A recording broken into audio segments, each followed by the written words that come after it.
और देखिए इस बीच एक बड़ी खबर, वार्ता पर ईरानी उप विदेश मंत्री का बयान आया है। वार्ता में सिर्फ सीज फायर पर चर्चा नहीं, अपनी मांगे भी रख रहा है ईरान। ईरान के उप विदेश मंत्री ने कहा है कि केवल सीज फायर पर इस बातचीत में चर्चा नहीं हो रही है, हम अपनी मांगे भी रख रहे हैं।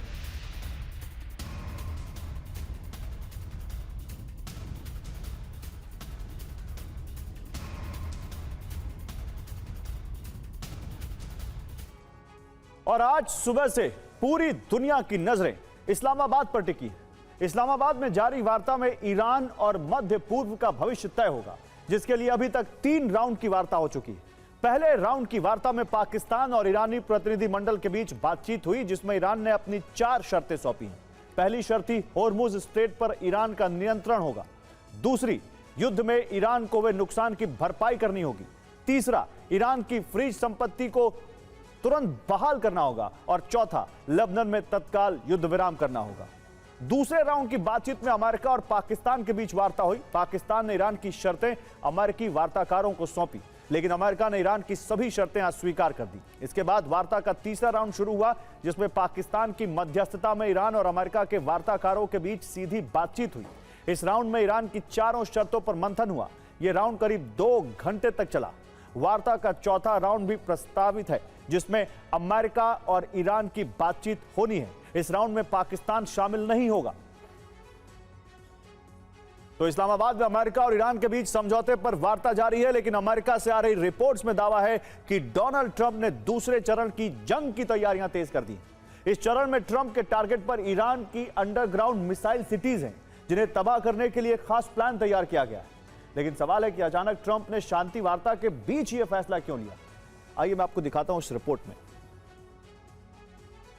वार्ता के दौरान ईरान ने हॉर्मुज स्ट्रेट, युद्ध में क्षतिपूर्ति, फ्रीज संपत्ति और लेबनान में युद्ध विराम को लेकर अपनी मांगे रखी, तो अमेरिका ने अपनी शर्तें और रुख पाकिस्तान के सामने साफ किया। लेकिन इन सभी मांगों को लेकर असमंजस बना हुआ है।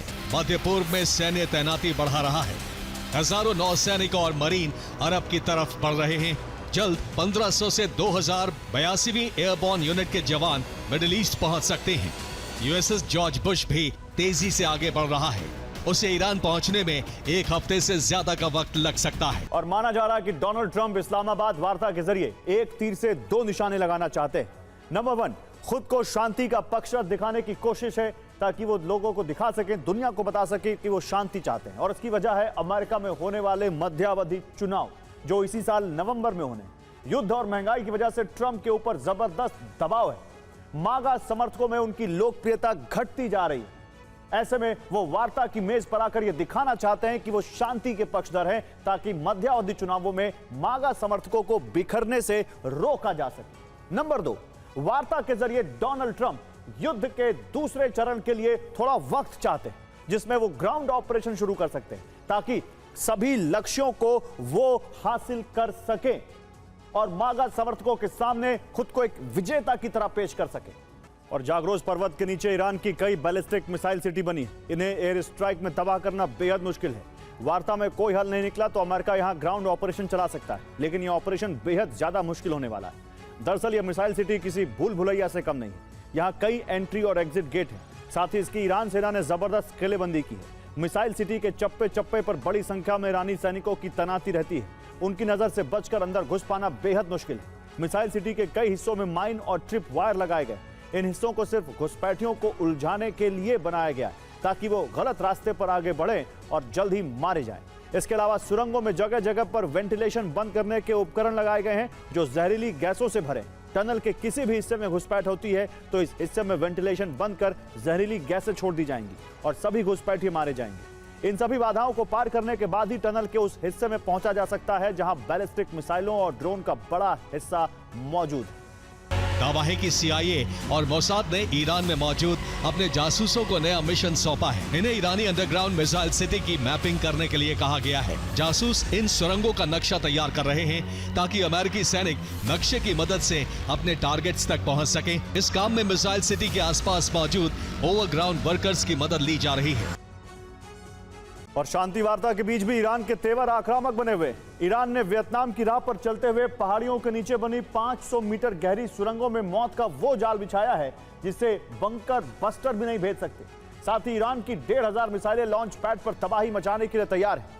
सुप्रीम लीडर मुस्तफा खamenei ने संदेश देकर तस्वीर काफी हद तक साफ कर दी है। उन्होंने सैनिकों को संदेश भिजवाया है, सैनिकों बड़े युद्ध के लिए तैयार रहो, यह शांति काल नहीं महाविनाश की तैयारी है। ट्रंप के हर छल का जवाब अब कूटनीति से नहीं सीधे मिसाइलों के प्रहार से दिया जाएगा। अगर आकलन किया जाए तो ईरान के पास युद्ध से पहले 3,000 से ज्यादा मिसाइलें थी। अब तक ईरान 50% मिसाइलें इस्तेमाल कर चुका है, यानी अभी भी 1,500 से ज्यादा बैलिस्टिक मिसाइलें उसके पास हो सकती हैं। ईरान के पास 2,000 से ज्यादा मध्यम दूरी की मिसाइलें थी, जिसमें से 1,000 मिसाइलें अभी भी उसके पास हो सकती हैं।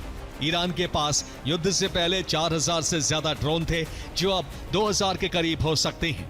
ईरान के पास 180 से ज्यादा मिसाइल सिटी थी, जिसमें से 88 बाकी होने का दावा किया जा रहा है। हालांकि कई का रास्ता मलबे में दब चुका है।